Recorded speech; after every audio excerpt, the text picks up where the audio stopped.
જો તમે ગુણગાન કરશો તો નિકુંજનો દ્વાર યુગલ સ્વરૂપ આપની માટે ખોલી દેશે, ને કલિકાલ બાધક નહીં થાય, ને કૃષ્ણ સાધક થશે. એટલે અહીંયા ગુણગાન કરવાનું મહત્વ બતાવ્યું છે કે વારંવાર ગુણગાન કરો. આ અંગ પ્રથમ જે શ્લોક છે એનો અંગ આ છે ગુણગાન. કાલ તેનો ધર્મ છે, અંગ તેનો ગુણગાન છે. રસાત્મક દ્રષ્ટિએ બધે પાખંડ ફેલાયો છે, પણ કૃષ્ણના ક્ષણમાં જે ગોપી છે એને કૃષ્ણ દાન કરી રહ્યા છે. આ જ મુખ્ય પ્રથમ શ્લોકનું આ જ ફલરૂપ માનો, આ રસાત્મક માનો ને આ સિદ્ધાંત માનો કે જેને પ્રથમ શ્લોકનો ખ્યાલ આવી ગયો તેને બધો ખ્યાલ આવી ગયો. એટલે સુંદરતા દેખાય, આનંદ દેખાય કૃષ્ણના ચરણમાં. બધા ભાગવતજીમાં આવે છે આશ્રય લીલા. આશ્રય લીલામાં એ જ સમજાવ્યું કે બધા જ શ્લોકો, બધા જ ગ્રંથો ને બધા અધ્યાય પૂરા થયા, પણ છેલ્લે આશ્રય આવ્યો. જેને આશ્રય સિદ્ધ થઈ ગયો તેને બધું સિદ્ધ થઈ જશે. અમારા ત્યાં જે દોષ બતાવ્યા છે, શ્રી હરિરાયજી શ્રી ગોકુલેશ દોષ બતાવે છે કે બાધક શું છે. ઘણા વૈષ્ણવની અંદર ચર્ચા કરતા હોય કે અમને સેવાથી દૂર રહેવું છે, દોષ ના થઈ જાય. અમે સત્સંગથી દૂર રહીશું, અમને દોષ ના નડી જાય. અમે વૈષ્ણવને ગુરુ નથી મળતા, દોષનો ડર લાગે છે. કોઈ દોષ નથી. અહીંયા સેવામાં જેટલા અપરાધો છે બધા ક્ષમા છે. કારણ કે અહીંયા મહત્વ શેનું છે? આજ્ઞાનું છે ને. જે આજ્ઞા આપે છે એ સર્વ દોષોની નિવૃત્તિ બતાવે છે. આજ્ઞા આપતાની સાથે જ તમારા માથે દોષ દૂર થયા ને અમારા માથે બધા દોષ આવી ગયા. એટલે આજ્ઞાનું મહત્વ કીધું કે ભાઈ આજ્ઞા લઈને કરજો, આજ્ઞા માનીને કરજો, આ પ્રમાણે કરજો. કેમ? કારણ કે તમને સેવામાં કોઈ દોષ ન લાગે. તો અહીંયા જયારે દોષ કયો છે તો કે જો સામગ્રી ક્યારે બગડી જાય તો દોષ નથી, જાડીથી પડી જાય તો દોષ નથી, જીવનું મન સેવા કરતા કરતા ચંચલ બની જાય તો દોષ નથી. વહુને પૂછ્યું કે ભાઈ સસરાજી ક્યાં છે? એ તો જોડા લેવા ગયા છે. મન તો ભટકે છે, મનનું કામ ચંચલ છે, ભટકવાનું જ છે. સસરાજી વહુને લડે છે કે અરે હું તો સેવામાં તત્પર છું. ત્યારે વહુ એટલું જ કીધું, સાચું કહું આપનું મન ક્યાં હતું? કેટલો સરળ સવાલ પૂછ્યો. સાચું કહો આપનું મન ક્યાં હતું? જ્યાં આપનું મન છે ત્યાં જ આપ છો. મહત્વ આનું છે કે સેવામાં કોઈ પણ કાર્યમાં જેનું મન જ્યાં જોડાયું છે એ સેવા કહેવાય. મન વગરનું કાર્ય સેવા છે જ નહીં. આપણું મન ક્યાં હોય, આપણું તન ક્યાં હોય, ક્યાં વિચારો હોય, અને પછી કહીએ હું સેવા કરું છું, તો એ સેવા નથી, ખાલી તમારું સાનિધ્ય દેખાય છે. તો અહીંયા દોષની વાત પ્રગટ થઈ રહી છે કે દોષ કયો છે? ત્યારે એક જ વાત છે કે કોઈ પણ દોષ નથી, કોઈ પણ અપરાધ નથી. એક જ અપરાધ છે, આશ્રય ન ડગવો જોઈએ. બસ જેને કૃષ્ણ સિવાય, વલ્લભ સિવાય બીજો આશ્રય કરે છે એ જ મહાન દોષ છે, બીજો કોઈ દોષ નથી. અસમર્પિતનો દોષ એટલો પ્રબળ નથી માન્યો જેટલો અન્યાશ્રયનો દોષ પ્રબળ માન્યો છે. ક્યારેક અસમર્પિત લેવાય પણ જાય કે શ્વાસ પણ અસમર્પિત લેવાય છે. જે અષ્ટાક્ષર સતત લેતું રહે ને એનો શ્વાસ પણ સમર્પિત કહેવાય. તો અષ્ટાક્ષર સતત લેતા નથી તો શ્વાસ પણ સમર્પિત ક્યાં છે? સાચી વાત છે ખોટી વાત છે? હા પાડો. હા પાડવામાં કોઈ નોછાવર નથી. અષ્ટાક્ષર સતત લેવાતું નથી તો શ્વાસ પણ સમર્પિત થતો નથી. તો સમર્પિતનો દોષ એટલો પ્રબળ નથી જેટલો અન્યાશ્રયનો દોષ પ્રબળ છે. એટલે શ્રી હરિરાયજી કહે છે કે એક કૃષ્ણના આશ્રય સિવાય બીજા કોઈનો પણ આશ્રય કરવો એ અન્યાશ્રય મહાબાધક છે. કૃષ્ણ બધું સહન કરી લે છે. જાત જાતની ગોપી છે ને. અહીંયા કૃષ્ણાશ્રયની જે ટીકા ચાલી રહી છે એમાં 3 પ્રકારના ભક્તોની લીલા છે, અનુસંધાન છે, સંગતિ છે. રાજસ ભક્ત છે, તામસ ભક્ત છે ને સાત્વિક ભક્ત છે. અહીંયા ત્રણેય પણ છે. જેમ બસવાન વૈષ્ણવની વાર્તામાં 3 પ્રકારના ભક્તો છે એમ અહીંયા 3 પ્રકારની સંગતિ આ ગ્રંથિથી મળી રહી છે. જેમ ગઈકાલે આપણે સંગતિ જોઈ સાત્વિક ભક્તની, જે પટેલ વૈષ્ણવ દાંતડું વેચતો હતો. જે દાંતડું વેચીને જેને પ્રભુને નમક લાવ્યા અને બધી સામગ્રીમાં પધરાવ્યું ને સંપૂર્ણ સમર્પણ એ ભક્તનું થયું. એ કૃષ્ણાસ ગ્રંથના સાત્વિક ભક્તની સંગતિ કાલે આપણે મેળવી છે. તો અહીંયા શ્રી હરિરાય મહાપ્રભુ સમજાવે કે કોઈ પણ દોષ અપરાધ બાધક નથી, બસ કૃષ્ણના આશ્રયમાં રહેવું તે મહત્વનું છે. જેમ લૌકિકમાં ભૌતિકમાં જોઈએ તો પત્ની ઘણી વખત ઘણી બધી વસ્તુ બનાવતા ન પણ આવડે.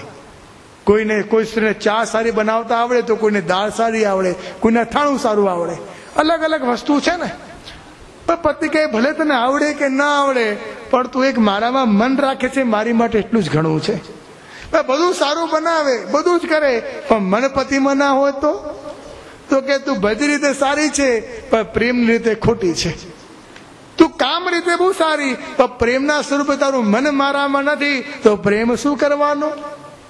એમ કૃષ્ણ કહે છે. શ્રી મહાપ્રભુજી અહીંયા ટીકામાં આજ્ઞા કરે છે કે જીવ ગમે તેવો હોય, અહીંયા બધા દોષ એના બાધક નથી, દૂર થઈ જશે, કોઈ બાધક નહીં આવે. બસ એટલી જ તૈયારી જીવમાં જોઈએ, એક આશ્રય કરીને રહે. બસ એક જો આશ્રય સિદ્ધ થઈ ગયો તો આ કાલ તમને કોઈ પ્રમાણે બાધક નહીં થાય. આ કાલ પણ તમને સાધક થશે. કાલ પણ સાધક છે. કારણ કે સતયુગમાં જો સાધક કરવું હોય તો એ ખાલી ગુણગાન નથી. સતયુગમાં છે સત્સંગ કરવો. દ્વાપર યુગમાં જો કંઈ હોય તો કૃષ્ણનું નામ લેવું. ત્રેતા યુગમાં ઉપાસના ને સાધના છે, ને કલિકાલમાં જો કલિકાલને સાધક કરવો હોય તો ગુણગાન છે. જે ગુણગાન કરશે તેને કલી સાધક થઈ જશે. એટલે મહાપ્રભુજીના ગ્રંથ અનુસાર સેવાયમ વા કથાયમ વા કીધું. સેવાયમ વા કથાયમ વા કેમ કીધું? કે સેવાની સાથે સત્સંગ એટલે ગુણગાન પણ જેને જોડાયેલો છે તે સાચો વૈષ્ણવ. જેનો પ્રગટ દ્રષ્ટાંત આપણે કુમંદાસની વાર્તામાં જોઈ ગયા છીએ કે સેવા અને સત્સંગ બંનેમાં જે તત્પર રહે તે પૂરો વૈષ્ણવ. કારણ કે તેને કોઈ દોષ બાધક ના થાય. હંમેશા શ્રી મહાપ્રભુજીનું આ જ કાર્ય રહ્યું કે જીવ કોઈ રીતે બંધનમાં ના આવે, જીવને કોઈ બંધન ના થાય. એટલે આ કલીના જે ધર્મ છે એનું આખ્યાન શ્રી મહાપ્રભુજી કરે છે કે કલીના મુખ્ય ધર્મ કયા? કે કલીનો મુખ્ય ધર્મ છે જપ, તપ, નેમ, તીર્થ, વ્રત અને ધર્મ. જે હરરાય મહાપ્રભુજી આ ગ્રંથ ટીકામાં સમજાવ્યું છે કે કલીના મુખ્ય ધર્મ કયા કયા છે, કે કયા ધર્મો કરવાથી જીવને કલી બાધક નહીં થાય. તો શ્રી હરરાય મહાપ્રભુજી પુષ્ટિ માર્ગી દ્રષ્ટિકોણે બતાવે કે જપ, તપ, નેમ, તીર્થ, વ્રત અને ધર્મ. તો આપણી દ્રષ્ટિએ જો જપ કરવા જઈએ તો કયું જપ સાચું? કોનું જપ સાચું માનવું? શું હનુમાનજીનું જપ માનવું? તો કે આપણે કયું જપ સાચું માનવું? કયું જપ તમે કર્યું, કયા ભક્તે જપ કર્યું તો આપણને ફલ પ્રાપ્ત થયું? તો સૌથી પ્રથમ દમલાજીને માનવા પડે. શ્રી મહાપ્રભુજીના પ્રાગટ્યના 2 વર્ષ પૂર્વે શ્રી દમલાજી અહીંયા ભૂતલ પર પધાર્યા અને એવું જપ કર્યું કે એની પાછળ શ્રી મહાપ્રભુજીને પ્રાગટ્ય લેવું પડ્યું. પુષ્ટિ માર્ગ દ્રષ્ટિકોણે જપ કોનું સાચું? તો જપની જ્યાં મહિમા આવે ત્યાં દમલાજીનું સ્મરણ કરો કે એના જેવું જપ અમારામાં પ્રગટ થાય, એ જપ સાચું. બીજું તપ કોનું સાચું? તો મહાપ્રભુજીની સાથે કૃષ્ણદાસ મેઘન રહ્યા. કૃષ્ણદાસ મેઘન મહાપ્રભુજીની જોડે જોડાયેલા રહ્યા અને જ્યાં અંદર ગુફામાં પણ શ્રી વલ્લભ પધાર્યા ત્યાં 3 દિવસ સુધી બહાર ઉભા કૃષ્ણદાસ મેઘન રહ્યા. અને વલ્લભની વાણીમાં એવો પ્રતાપ હતો કે ત્યાંથી હલ્યા નહીં. એને કૃષ્ણદાસ મેઘનનું તપ સાચું. તો જ્યાં તપ કરવાનો સમય આવે ત્યાં કૃષ્ણદાસ મેઘનને યાદ કરો કે જ્યાં વલ્લભનું નામ લીધું, કીધું કે તેના ગુરુએ પૂછ્યું કે જો તારા મહાપ્રભુજી ખરેખર પુરુષોત્તમ છે? તો કૃષ્ણદાસ મેઘન કરે, હા, મારા શ્રી વલ્લભ ખરેખર પુરુષોત્તમ છે અને પુરુષોત્તમ સ્વરૂપે જ બિરાજમાન છે. જો તારે સાબિત કરવું હોય તો એક કામ કર, આ અંગીઠી પડી છે અને એમાં અંગારા બિરાજમાન છે, હાથમાં લઈ લે અને આ અંગારા જો તને દજાડે નહીં તો હું માનું કે તારા મહાપ્રભુજી ખરેખર પુરુષોત્તમ છે. અને કૃષ્ણદાસ મેઘને એ જ ઘડીએ, એ જ ક્ષણે અંગારા હાથમાં લીધા અને બળતા અંગારા શીતલ ફૂલ બની ગયા. એના ગુરુએ માન્યું કે ખરેખર હું ગુરુ છે ને વલ્લભ પુરુષોત્તમ છે, મહાપ્રભુજી ખરેખર પુરુષોત્તમ છે. એ કૃષ્ણદાસ મેઘનના પ્રસંગ અને વાર્તામાં આપણને પ્રકટ બતાવે છે.